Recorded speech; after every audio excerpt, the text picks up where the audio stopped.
And we're live! Welcome back to the show that is always on time. It's Please Don't Live Stream. And no, we're not on time today. And yes, it's because I was sleeping 8 minutes ago. Um, welcome back to the show. And in this episode, this is sort of an impromptu episode because I had almost forgotten we were supposed to make an episode today, or to make a stream today. But we're sort of following up my last episode of Please Don't Make a Scene, my review show, where I talked about a Swedish movie. Yes, I know. Even though primarily my audience is outside of Sweden, but it's actually been doing quite well. So I thought we could talk about Swedish movies, the Swedish film industry, and what better time to do that than now after this I don't know, could you call it revolutionary Swedish movie comes out? Would you say that? I would definitely call it revolutionary because this movie was basically crowdfunded mostly. Yeah. And I think this should give more possibilities for younger people to make movies. They don't need the help of the state statual funds that exist. Because it's difficult to make movies in Sweden. And I think crowdfunding is the way to go. Because we don't have many production companies in Sweden that have enough money to land a movie. Often production companies need help from government. So I hope that this helps for a more independent movie making and probably a blooming business. Because Swedish movies are great. The problem with Swedish movies, which I'm going to talk a lot about, is the political process that stops Swedish movies from actually going forward. Okay. And yeah, and I think we should quickly introduce. Well, I am of course me. We all know me. Christopher is here. He doesn't have a camera this time, but you all know Christopher. Hello. Yes, and today back again. It's been quite a while. We have Donnie who decided to join in this time. So yeah. Just quickly then to go back to the question, I would say that this is not in a production kind of way, because the movie, if you look at how it was made and all that, it's quite an ordinary movie. But yeah, like you said, for a Swedish movie and how it was funded specifically, it does definitely make you think of, even if it's a little cheesy, words like revolutionary. I don't know, what's your thought on it, Christopher? I disagree. I'm the cynic in the bunch. I say the reason it actually got the money it could from crowdfunding was because of the years of movies, short films they made before. I don't think another company or some other people would be able to fund these movies, fund the money needed even after this one. And I don't think that the movie industry in Sweden, if we can all even call it that, care or will do any changes after this one. This is a fluke movie. I liked it. It's a good movie, but I don't think it would change anything, at least not in the near future. Well, I can see what you're saying, and definitely the part where they that crazy pictures, they didn't just pop out of anywhere. I mentioned this in my video as well. They've been making short films since 2011 or 2010. So yeah, they definitely built an audience before they were able to do something like this, especially crowdfunded. Should specify that the entire movie isn't crowdfunded like with Kickstarter or Indiegogo. The Kickstarter part of the budget was 800,000, a little more than 800,000. The rest was actually from outside of it was more like traditional crowdsourcing, where companies and smaller production companies helped, pitched in with some money. But the movie would never have been made without that. Without that 800,000 from the Kickstarter. Yeah, because correct me if I'm wrong, didn't the the companies come after the crowdfunding when they saw that there was an audience. Yes, it was after exactly. crowdfunding, definitely. Yeah. So the first with- 800,000 was from us, or what you want Yeah. to call it, Mhm. and then because they were, I know they did try to get money from in quotation regular sources, and was denied every time. And then after they got the crowdfunded, then people were willing to take the risk, companies and so on. So you could say it is crowdfunded, because without it, it couldn't have happened. oh yeah, definitely. It's just that in the end, the majority of the money came from traditional crowdfunding and not online crowdfunding. Yeah, that's fair. But definitely, and that kind of makes it the first of its kind in Sweden, at least on this scale. I mean, they managed to raise 18.5 or 18.8. It's not quite clear. Million kroner, svenska kronor, which is about $2 million. Yeah. And And when you hear that as an American, you it's like, you would be $2 million. That's like a really low budget movie. yeah, that's what they spend on craft services on like indie movies in America. Yeah, So- it's very expensive to buy vegan soygurt to people. Yeah, but Hummus dip is super expensive, man. yeah, but And avocado. I mentioned that in my video as well. It's a very different culture when it comes to money and budgets in Sweden. We are a small country, so we can't spend $200 million on a movie. And I bring up Arn, which is our biggest budgeted movie ever, which cost $50 million to make. So, and it did not look as expensive on the screen as den Blomstertid nu kommer, which by the way is sold to 70 countries. Yeah. One of them being Chile, so I'm gonna hype up that movie. So yeah, no, but, and that is why I would almost consider it, being revolutionary. I don't think we're gonna see like a wave of this like new filmmakers coming out making these professional looking movies for millions of kroners, but I hope it's going to influence younger filmmakers and older filmmakers to like dare to make movies look more like traditional blockbusters. I don't want to say I got a comment on Reddit saying that they thought it looked too Americanized. I see the point of that, but I didn't think that was a problem. I felt more like it looked more like a general blockbuster, which is kind of in its what do you call it, like filmic language, how they shot things, the pacing and everything. And I just think that is like easier. It translates easier, even if they all talk Swedish in the movie. It does translate easier on a filmic level, so that people can enjoy it in every country, instead of like only Swedes enjoying the movie. So in that way, I think it is sort of revolutionary. So when I was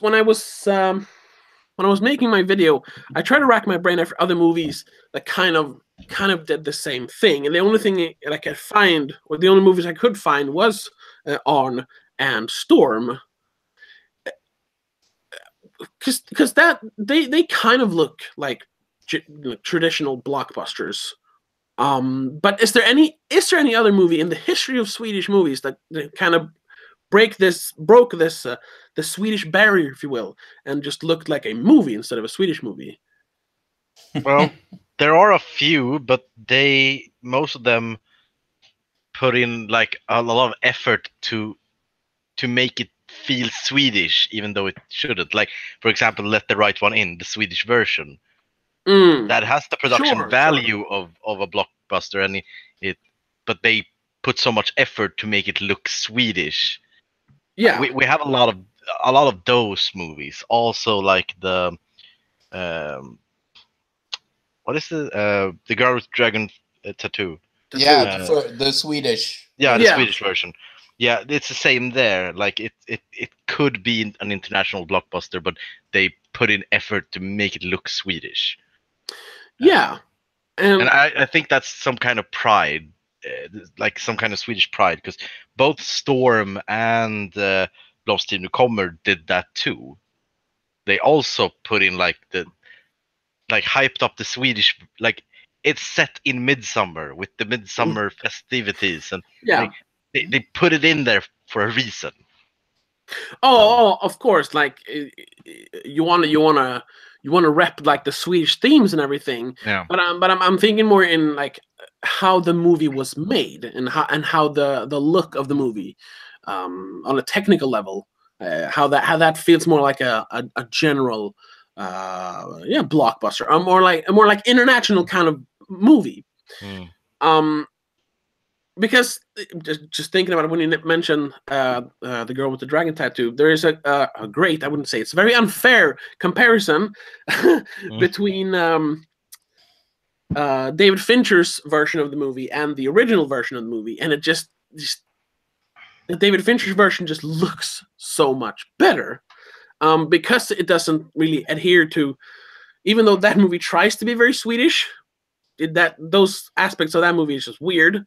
But in the way that the technical ways that they've made the movie, the camera work, the editing, and all that, the David Fincher version just blows the Swedish version out of the water. So I don't know what the problem is with Swedish movies when it comes to that, because I've seen Danish movies look more like international. I've seen Norwegian movies look much better than Swedish movies do. It's just something about Swedish movies. I don't know what it is. Couldn't it be like a lot of the crew, like it's like the same crew that has been working on like Beck and whatever, that they keep that mindset when they go to other movies? Because I don't think Girl with the Dragon Tattoo or Let the Right One In is using any new crew. It's like old school people, I think, most of them, in the camera department and so forth, and editing. Oh, sure. So it could be just that there isn't that originality, because they've been working on the same kind of movies their whole career, and then someone says, "Hey, can you do something new?" And no. Yeah, and I mentioned that too in my video, that it's probably that people are set in their ways. Yeah. There is though like little glimmers of hope. When you mention Let the Right One In, because I'm pretty sure Hoyte van Hoytema shot that movie. Danny, correct me if I'm wrong. Yeah, he did. Okay. Yeah, so that is part of why that movie kind of looks better.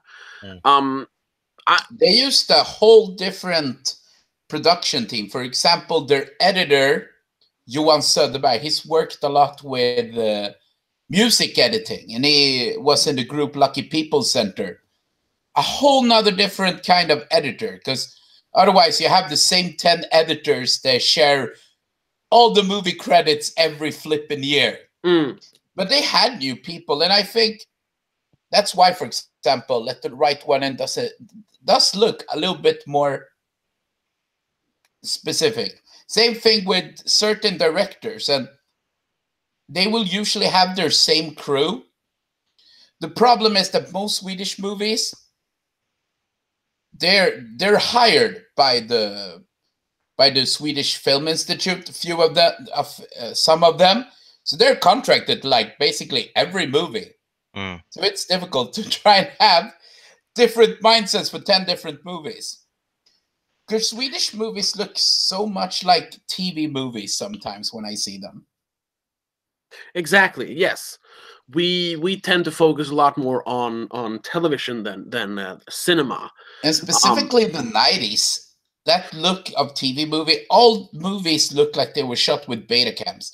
For example, I saw the Swedish movie Sökarna, The Searchers. Not as good as the real Searchers. Movie. No. This movie is the total opposite of that John Ford movie. But they look very strange in their cinematography, and they look not only Swedish, but they look like they were done with such a bad budget. Like they want to show that, we didn't have such a great budget, but this is what we could make. Yeah, yeah, exactly. They seem to they seem to get comfortable working with what they have, and not trying to like make it the best they possibly can. They just try to like make it okay. I remember earlier this year, for some reason, for some undisclosed reason, I watched the last or second to last Hamilton movie, which the one with Michael Persbrandt. You Hmm. might recognize that name if you're an American watcher, Michael Persbrandt.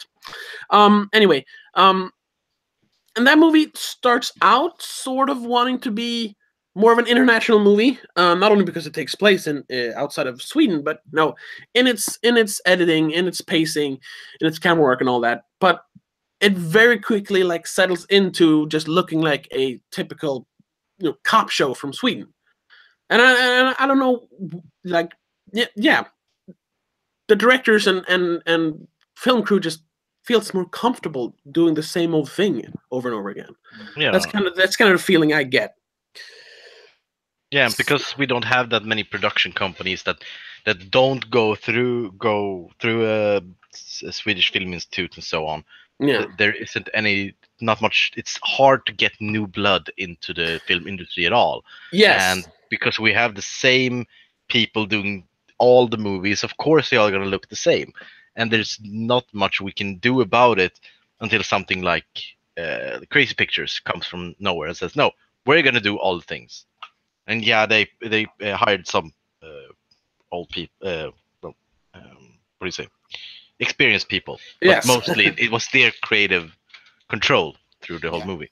Yeah, yeah, and it also helps that they grew up watching American movies. I mean, Mm. you could say that about directors working in the 90s and 80s as well, that they grew up with American movies. Yeah. But Swedish Crazy Pictures, they're definitely they feel more like I don't know. I don't want this to sound the wrong way. They sound like millennial filmmakers. Like they're from the first kind of generation, at least here in Sweden, where like the influences from the rest of the world is really like easy to take in because of the internets. That has been a thing for like 10 15 years at least, but we haven't really seen it until now here in Sweden, I would say. So that helps as well That for them. was, They have influences other than Swedish movies. So I think that's part of it. but you put an interesting perspective there. Millennial movie making, and I think that many of the people that are millennial movie making, like Crazy Pictures, they've taught themselves or probably gone to like a high school that focus on media production, because their production values is really good. So they have really been practiced. And if you see many people that, for example, do short films, small sketches on YouTube, some of them have very great production value because they see that it's a great stomping ground to start. Yeah, definitely. And Definitely. I think that if I think that that's one of the best things as well to try and make your own movie. It's find a way where you can practice your skills. Yeah, absolutely. Another example of this, even though he hasn't made any Swedish movies, is David F. Sandberg, who he made Lights Out a couple of years ago, and then last year he made Annabelle Creation. He started out making short films on YouTube.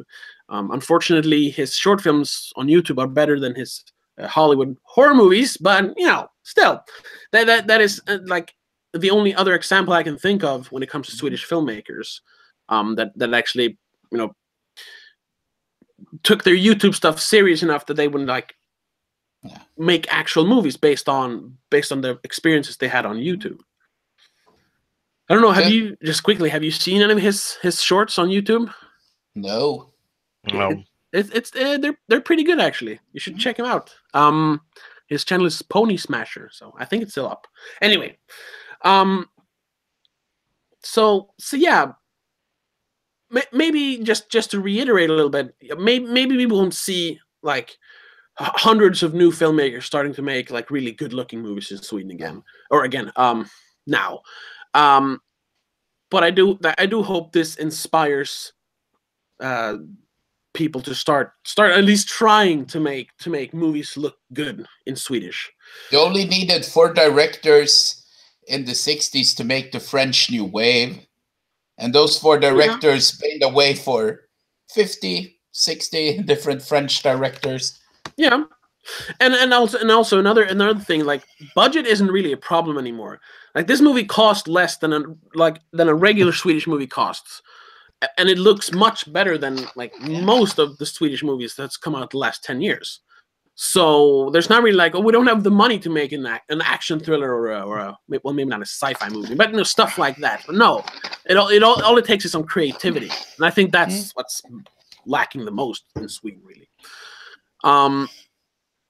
But does anybody want to add anything about that just before we move on? No, I think you said everything that I think I'm agreeing with you on every point. Yeah. Okay.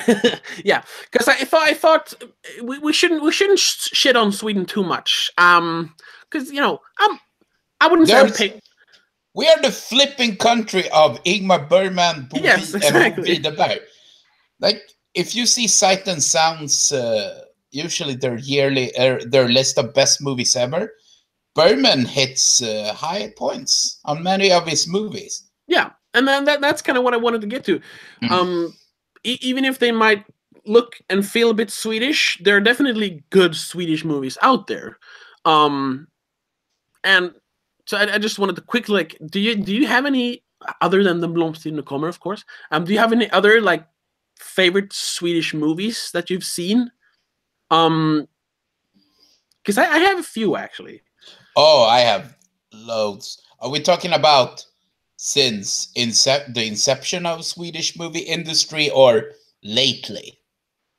Well, lately is going to be hard for me, I suppose. So that, but I don't know. Yeah, before I saw Den blomstertid, I found Sameblod to be a very great Swedish movie. Okay, I still haven't watched that one, but I know you really like it very highly. And then, otherwise, I know movies by Lucas Moodysson are his 3 first movies. Tick Tack by Thomas Alfredson, the one that made Let the Right One In. His brothers. He only made like 2 movies. Like he made a few.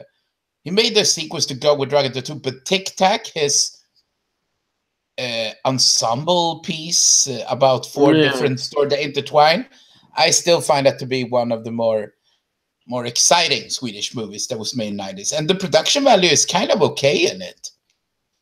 Yeah, and just for me, like movies that feel almost like this, like the blomstertid kommer. Even though like if I would show a trailer or anything, people would laugh at it, but The Visitors, Besökarna, with Kjell Bergqvist. That's the kind of movie that sort of tried to be more like international in its style, and I think it kind of works. It's also like one of the few, even if it's not really scary, but one of the few effective Swedish horror movies, I would say. There are more like popping up now, but like back then in the 90s, there weren't really that many good Swedish horror movies out. Evil Ed, awesome. yeah, but that's more of I would almost rate that as a comedy. It was the funniest homage ever. Yeah. So and like you said, a lot of Bergman stuff is great. I'm not sure what it's called in English, but Smultronstället is one of my favorites. Wild Strawberries. Why? Yeah, that's right. Wild Strawberries. That is one of my favorites with him. He of course made Seventh Seal. That's probably the one that people think of outside of Sweden. They think of Seventh Seal, like Persona, and what's the other one I really like? Oh, whatever. There's one other I really like with him. But I'm probably gonna sacrifice some holy cows here, but it is the only Swedish production company that existed when Bergman was active. It's their fault that Bergman was as big as he was. Bergman made all his Swedish movies at SF, Svensk Filmindustri, Yeah. which back then was like the only movie company. Every Swedish movie was made there. And he had carte blanche on everything. All his plus 45 movies. Now, I think he's made more. But he had carte blanche. And Bergman, he got the budget. Like he was first come, first served. Mm. And there was very few other directors that could come to that table and partake. And it's shown definitely in the 70s, because Bergman was prioritized not only by the movie company, but in the 70s, that's when the Swedish Film Institute comes in.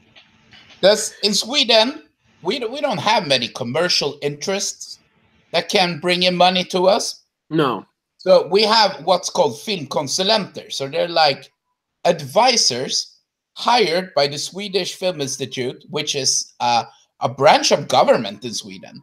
The 12, 11, I think there are 10 of them now. And they get to say, okay, you get this much, you get that much. They share it. And in the you got to think about the political context when Bergman was active.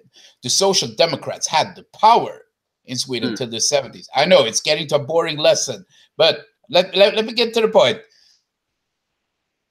And it shows that this picture of social democracy, that everyone was going to have a share.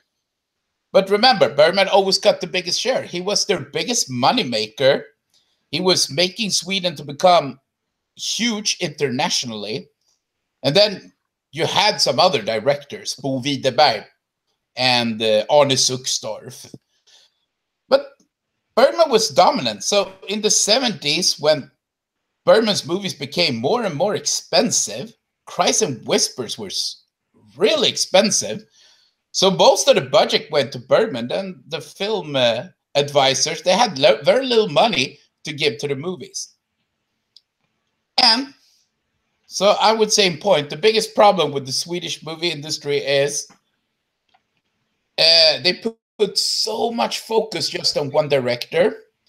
And at the same time, the Swedish Film Institute, with the whole counselors who gets the budget, totally disrupts other. Because you have to remember, in the 70s, there was quite a wave of anti-Americanism in Sweden. Oh. So if you want to try to come with an idea that would be kind of radical in comparison, if you weren't doing a movie about glue sniffers in Skärholmen Centrum, they wouldn't give you shit. I want to make an action movie. Oh, you can't. Just ask Janne Haldorf, who tried to make the Swedish Clockwork Orange, the Stone Face, which is about like a Clockwork Orange gang set in Skärholmen Centrum. I didn't even know about that. The Swedish movie industry has sadly been very politicized. Yeah, and if you want to come with an idea, make an action movie, no. Certain people will always get more budget. Because when Bergman died, Colin Nutley came, and he started to become the one that got all the money. And he cast his girlfriend, or his wife, in all movies. And the problem is that the movie industry in Sweden is such a narrow corridor. Who gets to make movies and who gets to not? Because if you don't have a production company behind you, it's difficult. But still, if you have a production company behind you, you will still ask for money from the film counselors. Yeah. And just thinking about it, because I know Crazy Pictures, who made the Blomstertid kommer, they asked for money from the Swedish Film Institute and they didn't get it. And that was like the big thing for them, like thinking like, oh well, then we're gonna make it completely independent. And just thinking about it, I know I've heard like so many, I shouldn't say so many, but I have heard a few stories about like Swedish filmmakers coming to the Swedish Film Institute and just being rejected right away. I mean, he's not like some great huge Swedish director, but Fredrik Granberg, who made well, you know, all those kids shows in the early 2000s, and Ronny Ragge, of course. He wanted to make a movie some years ago now, and it just because of his name, he was rejected by the Swedish Film Institute. They barely even like looked at his script. He talks about this on a comment. And then we have another problem that is the stumbling block. To become a director in Sweden, you must be educated. You must go through Dramatiska högskola, eller I think it's called now the school, the College of School and Film and Drama. Yeah, something like Every that. second year, five people will get in. After one semester, there are 4 left. Yeah, I know. So you have 4 directors. These are guaranteed a job. And if all those 4 want to make movies about gay cowboys eating pudding at Fittja Centrum, they'll get the money. There's a funny story about the Swedish director Kjell Sundvall when he was actually going through education for becoming a movie director. And everybody were talking about pretentious directors. They're like, oh, have you seen the new Luchino Visconti? And they asked Kjell Sundvall, hey, what movie do you like? And he says, it's very difficult to do his accent in English, but he says, I just saw Towering Inferno. That was a great movie. And people looked at him like he was an idiot. Because that was the mindset people had. Like, if you don't have the right references of what movies you see, you'll be laughed out. And he only got to make his movies just because he went through the Institute of Drama and Arts. Yeah. That's why he could make, because he made a movie that is kind of a Swedish accent movie. Jägarna. The one where Rolf Lassgård is like a cop that goes and... I was talking to Martin, Martin who's been here sometimes. I was talking to him about that today, actually. That movie, you know, sort of like the blomstertid kommer, it's very protective of its Swedishness, but it also tries to be more of an international kind of movie. In its film language and in pacing and editing and, you know, in the technical sides. And so that's a good example of that. Like I said, it's Kjell Sundvall. I don't want to be super negative about the Swedish Film Institute and the system they have of counselors. I think it could be hugely problematic when you don't want to make movies that has like a subject matter that has to be personal or involving or political. Yeah, exactly. There have been some great movies thanks to the help of, I believe, without the Swedish Film Institute, there would be no fucking Åmål by Moodysson. I do not believe neither that some of the greater films from Denmark, you know that the Swedish Film Institute as well helps Danish film industry. Sure. We helped Lars von Trier's career. Actually. Yeah. We paid for his, I think, Up to the Idiots. No, even Dogville was helped by Swedish money. Yeah. He got a grant from the Swedish Film Institute to make his money. So there's some good things that are made, but often, as I told you, it has to be subject matter that has to be moving. Yeah. But then, of course, they grant money as well to shitty movies because, we need these kinds of movies as well. Because Sean Banan was given a grant by the Swedish Film Institute as well. Yeah, and to anyone who doesn't know who Sean Banan is, you don't need to know. It's a Swedish embarrassment. That is true. It's a national tragedy that he exists as a filmmaker. I wanted to mention that also, that the fact that we have the Swedish Film Institute, that is like a government body almost that says you can make this and you can make that, but you can't make this. It's both a gift and a curse because it allows filmmakers with a very, if you want to say pretentious like voice, it allows them to make the kind of movies they want to make, something that would never happen At least not on that scale in, say, America, because there everything is based on like marketing and ads and marketability, which a lot of Swedish movies aren't. They tend to be more on the artsy side, if you want to call it that. And in that way, the Swedish film institute is great. But it has become, like you mentioned, and like we've talked about now, it has become very insular. So Bergman always got his money because he makes great movies. But someone else trying to come in who might be not as experienced, but might have as good of an idea, it's like, no, we don't know you. We'll just give the money to Bergman instead. Mm-hmm. And also the thing that. Yeah, they don't want to come off as just making like light entertainment, like the Blomstertid is. It's not some great like think piece that like, oh, it rocked my foundations. It's entertainment. It's an action movie or action thriller. And they don't want to make stuff like that because that makes them look cheap. I get the feeling they think they don't want to make stuff like that. They just want to make serious movies, the kind of that really makes you think, and therefore they pass on a lot of like more commercially available movies. And I'm always a proponent of the serious movie being made and everything, but at the same time there is a lot of entertainment value in lighter subjects, and therefore I think there needs to be, especially with film as an art form.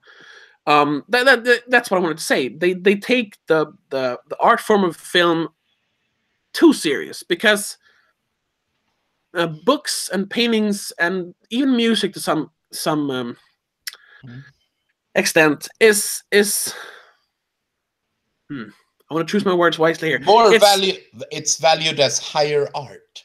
Yes, it's valued as higher art, but it's also easier to make on your own. Maybe not to print a book, but I mean, now with digital distribution, you could even do that. You could distribute your book on your own, and your music through SoundCloud and everything like that. The same thing with paintings. But film has always been like balancing between like being completely artistic or pretentious, and at the same time being this commercial thing, because movies cost a lot more money than the other art forms. And in Sweden, we haven't really been balancing between the art and the entertainment, or the art and the commercial aspect. It's always just been more about the artistic aspect.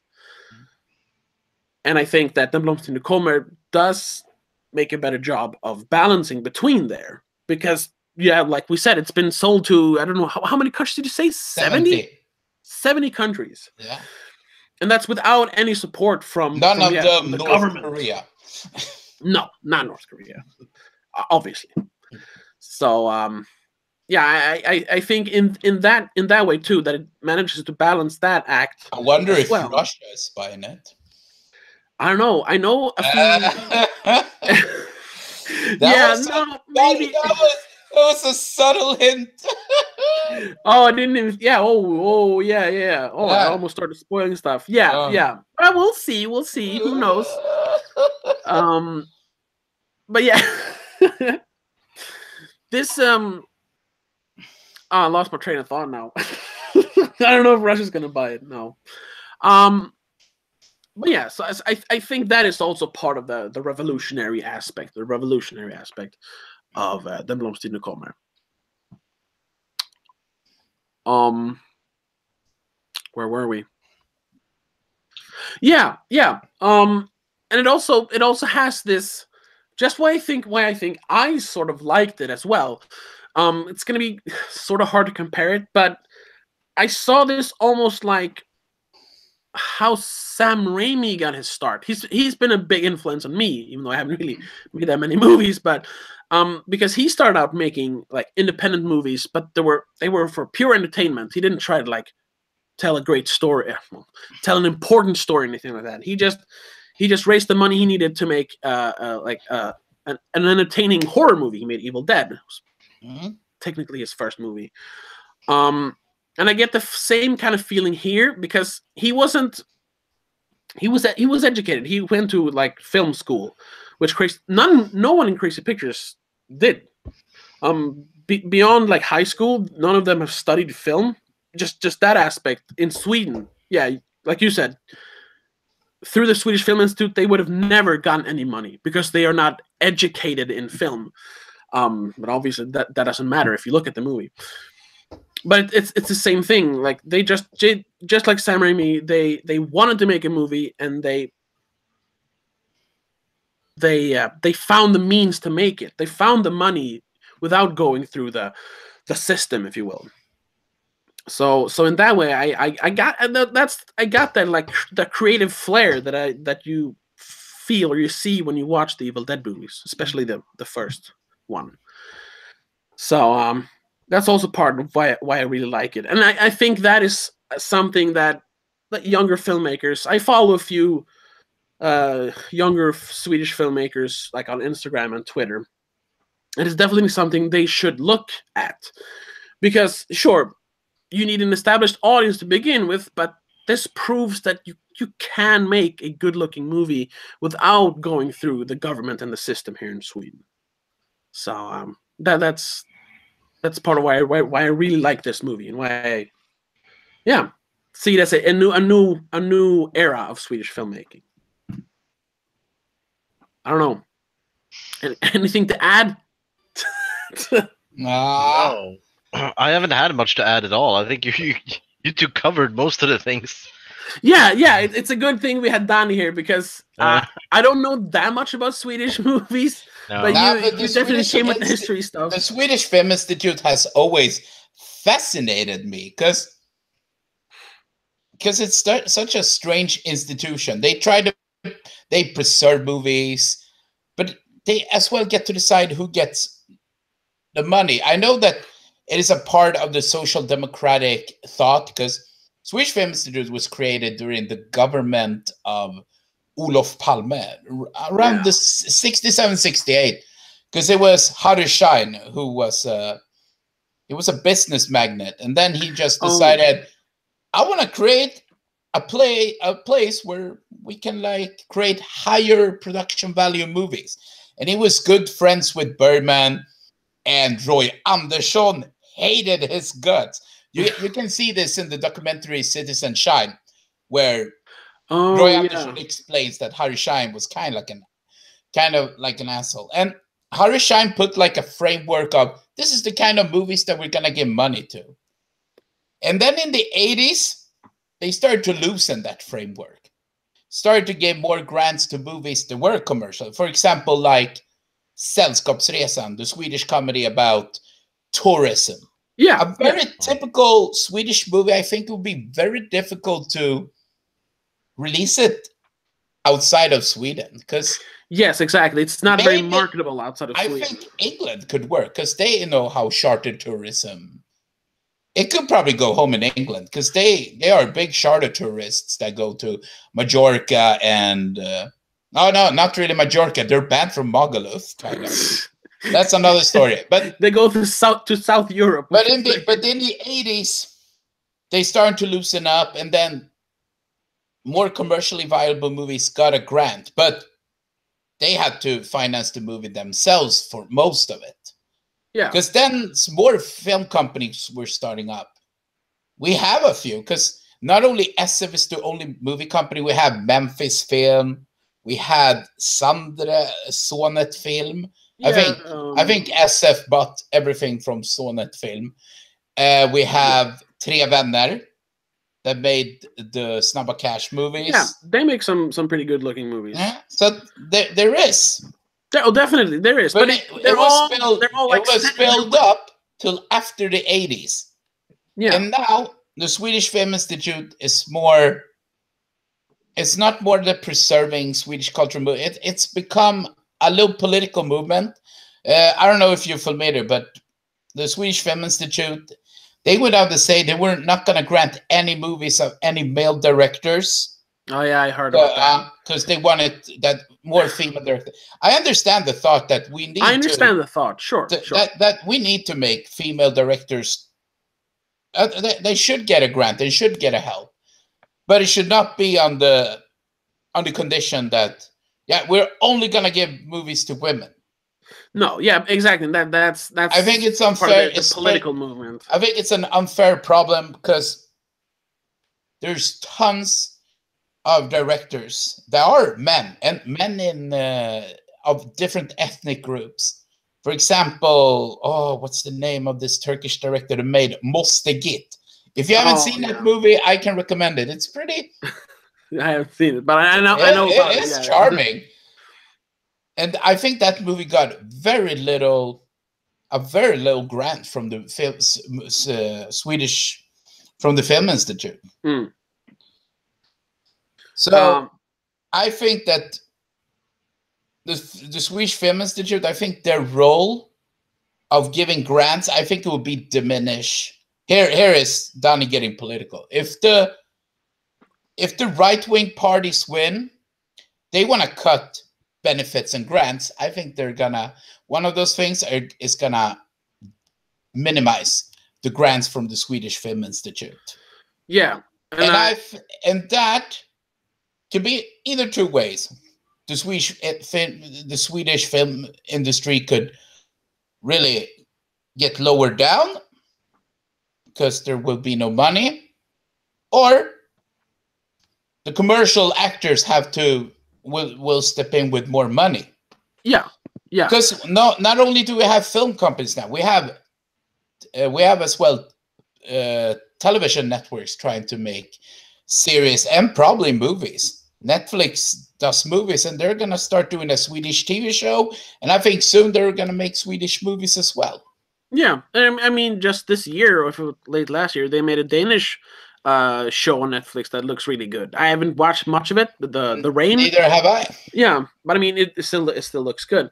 But yeah, but what you're talking about, I've heard that many times before. Well, a few times before that, they might like cut basically the Swedish Film Institute's budget so that they can't give as many grants to as many filmmakers. And I've always felt like that's sort of in the past I felt that would be sort of the death of Swedish film industry. But as I've gotten a little older and a little more cynic when it comes to that, I realized that maybe that's what the Swedish film industry needs. It needs to become a little desperate and not just rely on Daddy Film Institute giving them money, because then they have to make this sort of movie to get the money. No, now they have to like find the money on their own, and they can't work with this big budget anymore. And they have to get creative, just like the blomstertid kommer was made from a very creative standpoint because they didn't have all the money they needed. It could be a good thing. I think it could be. You still need to balance that thing, between art. We need to look to the English film industry, for example, where you have super commercial actors, super commercial companies. They can roll out a movie themselves, but there are many movies in England that need the help of our government grant. In England or Great Britain overall, if you're making like a movie and you don't have enough money, you can get help from money. Because if you've seen some British movies, especially like movies made by Ken Loach or Mike Lee, it said paid by the lottery film fund. Lottery. Yeah, I know.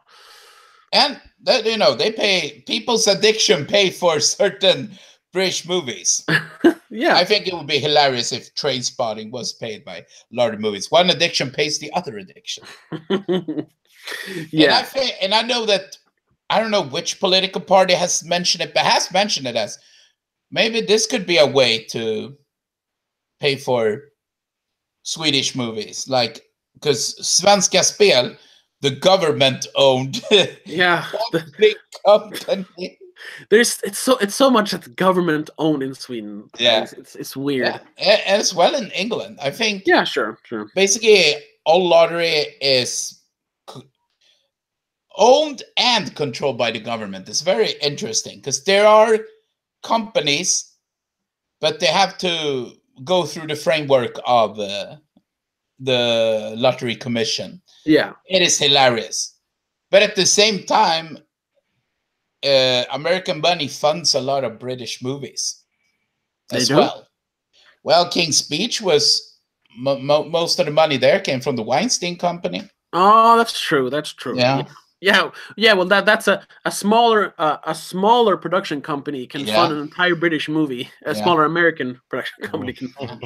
Yeah, America will always be the big money, if you will, because they have more money to spend. And maybe that's not like a bad thing to look for money when you're making a Swedish movie.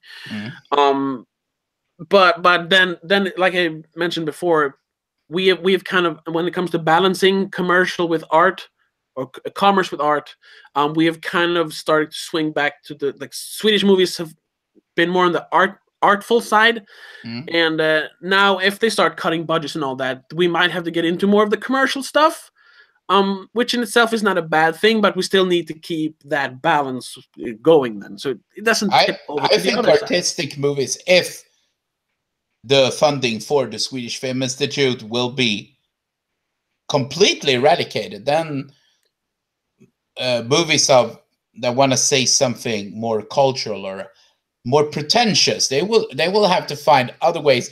And of course, they're gonna need to search financing from other places. You still have movie grants you can get in Denmark, Germany, Spain, Norway. Yeah. So it might diminish those kinds of movies, which isn't a good thing. We should still have that, and that's like, if we're going to be proud about something when it comes to Swedish film industry, it's that we do tend to favor the more serious movie over commercial movies. But there's once again, the balance is off. We're only doing like serious movies. Well, we are a flippin' depressed people. Of course, we're expert on making depressed movies. Yeah, that's true. Berman was a prophet that saw our depression. It's like, I'm gonna make 40 fucking movies about my anxiety and my family, and nobody will complain. No, because he made good movies. That's why he thought, first I'm gonna grab their money, buy my movies, and then I'm gonna tell them that I was a Nazi sympathizer in the 90s when I stopped making movies. He couldn't say it before Fanny Alexander. That would be a total fucking death blow. Hey, by the way, I did sympathize with the Nazis in the 80s. No money for you, Bergman. We ain't gonna finance a 4-hour movie about your family. No. So yeah. I'm thinking we sort of wrap it up here, because we've been going for almost an hour. Yeah. I don't really have much more to say. I'm getting the feeling Christopher hasn't had a lot to say for the last like half hour. No. It took a turn that I was not prepared for, and I did not have actually any inputs. So yeah. No, Donnie gave us a fucking history lesson that I was not prepared for. So that was great. I was just not prepared for that. Yeah, same here. Well, now you know how complicated the Swedish. Oh yeah. There was actually a political move in the 60s that was made. But Donnie, is this why you haven't been on the live stream for a while? Because you've been preparing for this? Nah. writing.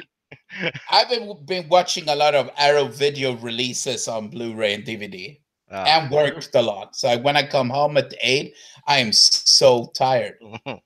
Yeah, I'm going on holiday week 30 and 31. Right. Well, I'm on holiday right now. That's why I was sleeping before this. I was like, hey, I'm on vacation. I'm gonna take a nap.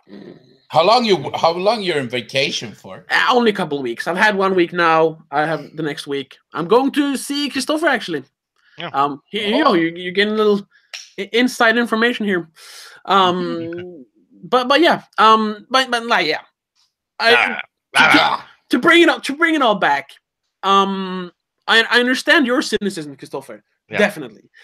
It's the third time I'm saying it. I don't think we're gonna see 10 new movies in the next 2 years that looks exactly like the blomstertid kommer. That's not gonna happen. I will do you one better. I will be surprised if we see one. Okay. Yeah. Fuck, man, you're bringing me down. That makes sense now when you say it. But I do feel that this movie has opened the floodgates. Yeah, I hope we find younger younger directors, younger screenwriters, they will understand that the ways that have been standard in Sweden to make a movie are not applicable to them anymore. No, exactly. They will find new ways. Exactly. And that's what I'm hoping. And I think if we get one movie made by a young filmmaker, they'll make me happy. Because somebody has to compensate for all those flipping Colin Nutley movies. Yeah, someone has to. Yeah. Someone has to take that sin and atone for it. Yeah. But yeah, well, let's check in a year's time. We'll make another stream about Swedish film industry, and we'll see if something happened, or if we'll just all take the black pill and just don't give a fuck about Swedish movies anymore. So, but yeah, that's all I have to say. Any inputs from any of you, or we'll wrap it up? Yep, let's wrap it up. Right. Well, just like the Swedish film industry, this was a little bit of a shortcoming in the live stream. We haven't really passed an hour yet, but there's really not much more to say. So yeah, be sure to I'm just quickly updating. I'm making the last video in my trilogy of videos about commercial movies and the difference between commerce and art. I made my video about Jurassic World, and I made my video about the blomstertid kommer, and we're gonna wrap it up. It's coming. Ooh, it's Monday today. Tuesday? Because I'm in the process of writing it, but I'm not sure. So until then, have a good one. Bye.